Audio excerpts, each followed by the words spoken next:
Chapter 5. Becky. Of course, the greatest power Sarah possessed, and the one which gained her even more followers than her luxuries, and the fact that she was the show pupil.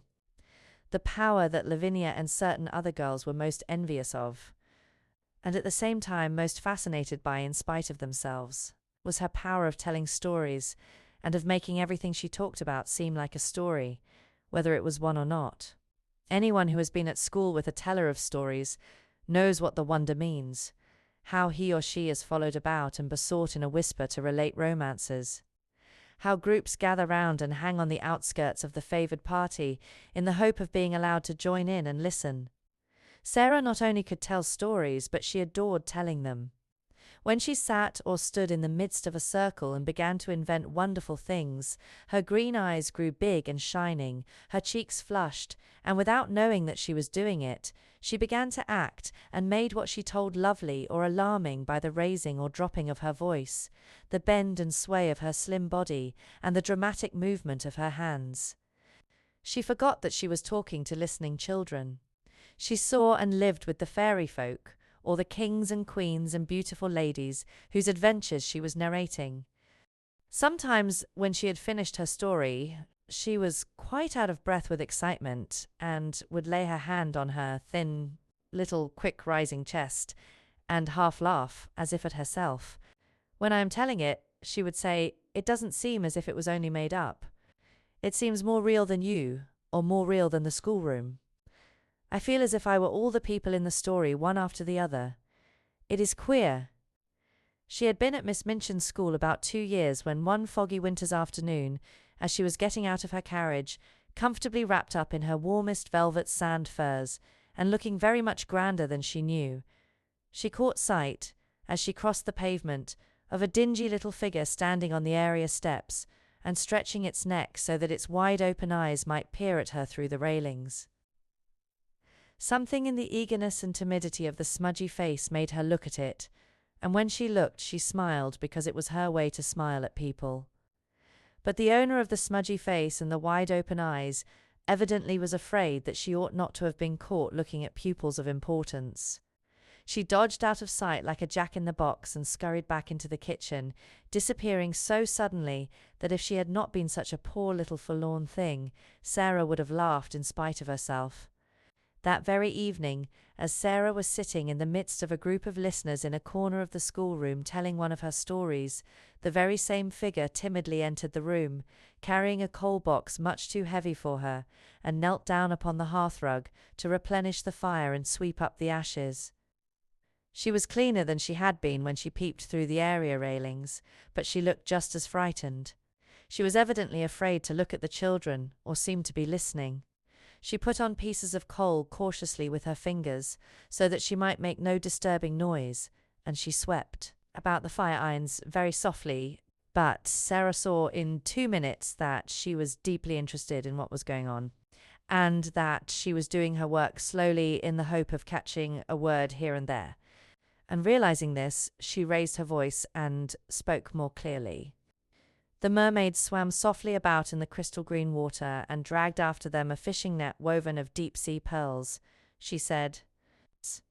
The princess sat on the white rock and watched them.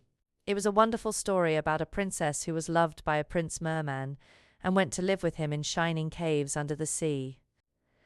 The small drudge before the grate swept the hearth once, and then swept it again. Having done it twice, she did it 3 times.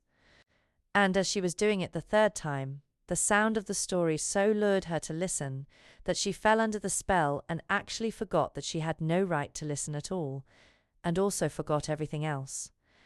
She sat down upon her heels as she knelt on the hearthrug, and the brush hung idly in her fingers.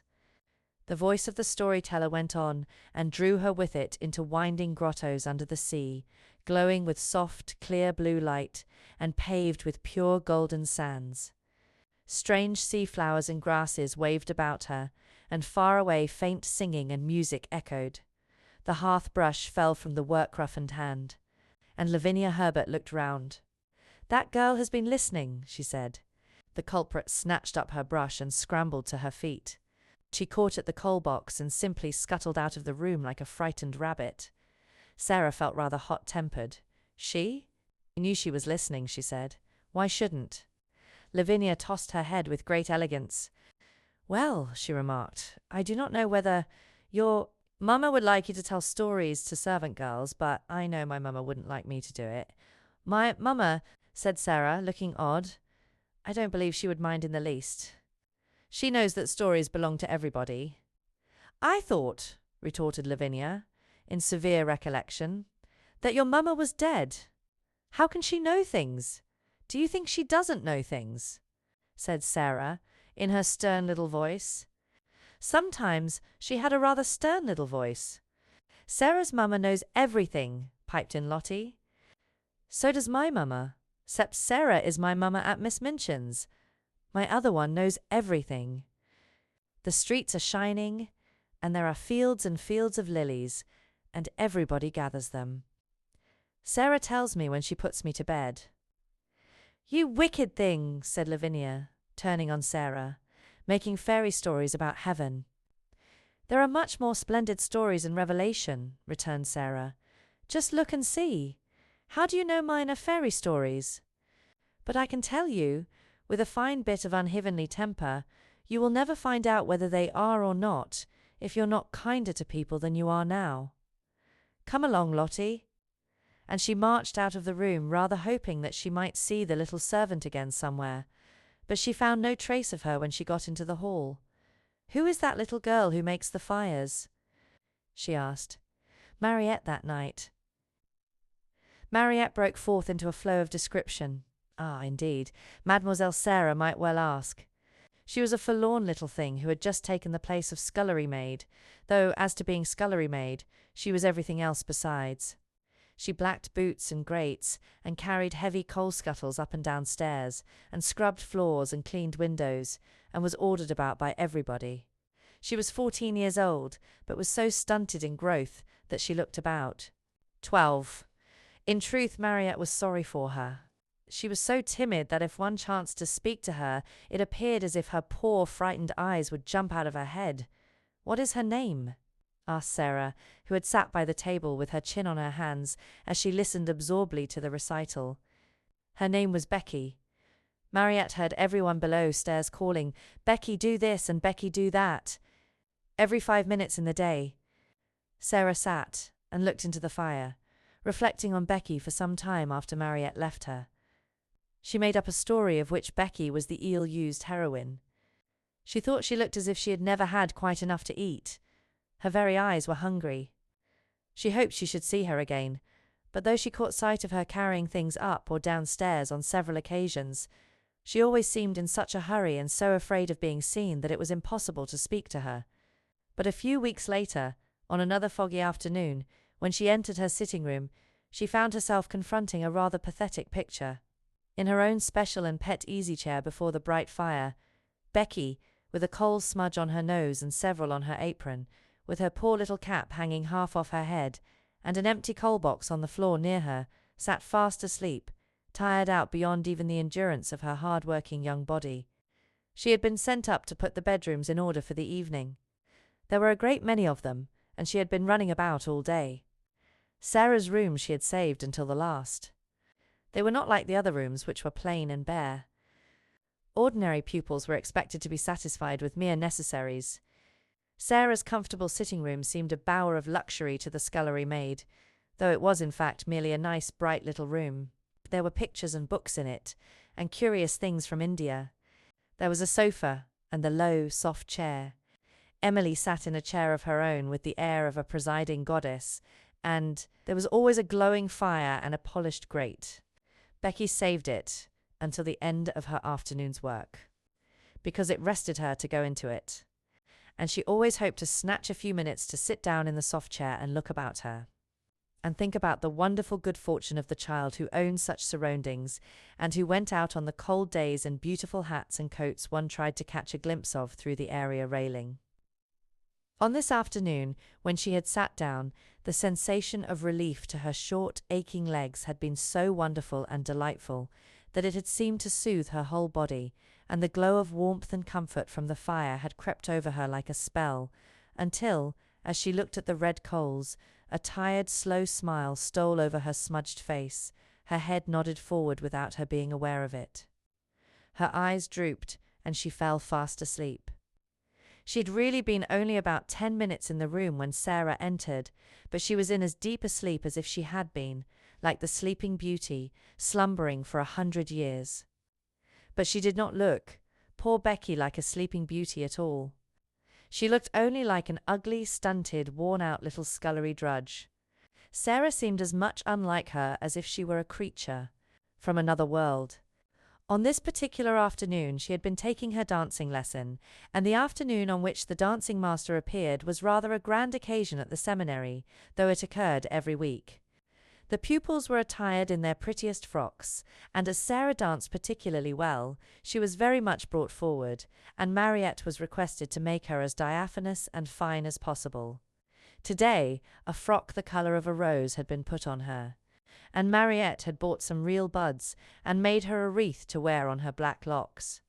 She had been learning a new, delightful dance in which she had been skimming and flying about the room, like a large rose-coloured butterfly, and the enjoyment and exercise had brought a brilliant, happy glow into her face. When she entered the room, she floated in with a few of the butterfly steps, and there sat Becky, nodding her cap sideways off her head. "Oh," cried Sarah softly when she saw her, "that poor thing."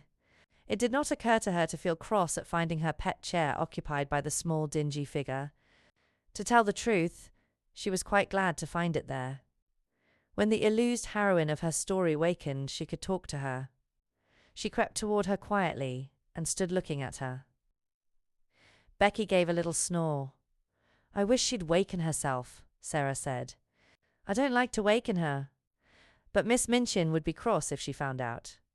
I'll just wait a few minutes." She took a seat on the edge of the table and sat swinging her slim, rose-coloured legs and wondering what it would be best to do. Miss Amelia might come in at any moment, and if she did, Becky would be sure to be scolded. But she is so tired, she thought. She is so tired. A piece of flaming coal ended her perplexity for her that very moment. It broke off from a large lump and fell onto the fender. Becky started and opened her eyes with a frightened gasp. She did not know she had fallen asleep.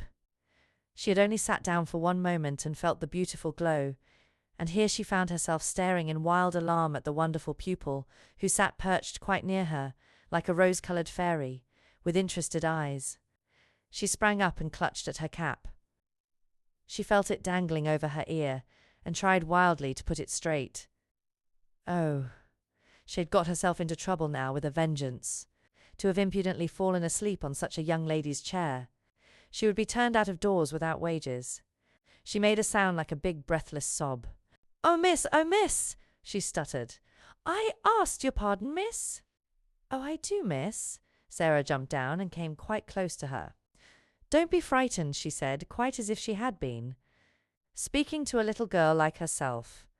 "It doesn't matter the least bit. I didn't go to do it, miss," protested Becky. "It was the warm fire and me being so tired. It wasn't impertinent." Sarah broke into a friendly little laugh and put her hand on her shoulder. "You were tired," she said. "You could not help it. You are not really awake yet." How poor Becky stared at her. In fact, she had never heard such a nice, friendly sound in anyone's voice before. She was used to being ordered about and scolded and having her ears boxed. And this one, in her rose-coloured dancing afternoon splendour, was looking at her as if she were not a culprit at all, as if she had a right to be tired even, to fall asleep. The touch of the soft, slim little paw on her shoulder was the most amazing thing she had ever known. Ain't you angry, miss?" she gasped.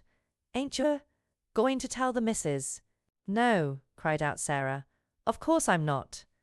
The woeful fright in the coal-smutted face made her suddenly so sorry that she could scarcely bear it. One of her queer thoughts rushed into her mind. She put her hand against Becky's cheek. "Why," she said, "we are just the same. I am only a little girl like you. It's just an accident that I am not you, and you are not me." Becky did not understand in the least. Her mind could not grasp such amazing thoughts, and an accident meant to her a calamity in which someone was run over or fell of a ladder and was carried to the hospital. "A accident, miss?" she fluttered respectfully. "Is it?" "Yes," Sarah answered, and she looked at her dreamily for a moment. But the next she spoke in a different tone. She realized that Becky did not know what she meant. "Have you done your work?" she asked. "Dare you stay? Here a few minutes?" Becky lost her breath again. "Here, miss me?" Sarah ran to the door, opened it, and looked out, and listened. "No one is anywhere about," she explained. "If your bedrooms are finished, perhaps you might stay a tiny while. I thought perhaps you might like a piece of cake." The next 10 minutes seemed to Becky like a sort of delirium. Sarah opened a cupboard and gave her a thick slice of cake. She seemed to rejoice when it was devoured in hungry bites. She talked and asked questions, and laughed until Becky's fears actually began to calm themselves, and she once or twice gathered boldness cough to ask a question or so herself, daring as she felt it to be. "Is that," she ventured, looking longingly at the rose-coloured frock, and she asked it almost in a whisper, "Is that there your best?" "It is one of my dancing frocks," answered Sarah. "I like it, don't you?" For a few seconds Becky was almost speechless with admiration. Then she said in an awed voice, "Once I see a princess. I was standing in the street with the crowd outside Covent Garden, watching the swells go into the opera. And there was one everyone stared at most. They says to each other, 'That's the princess.' She was a growed-up young lady, but she was pink all over gowned and cloak and flowers and all. I called her to mind the minute I see you, sitting there on the table, miss. You look like her." "I've often thought," said Sarah, in her reflecting voice, "and of her table." Her feet were on a chair, her elbows on her knees, and her chin in her hands. "If I was a princess, a real princess," she murmured, "I could scatter largesse to the populace. But even if I am only a pretend princess, I can invent little things to do for people. Things like this." She was just as happy as if it was largesse. "Till pretend that to do things people like is scattering largesse.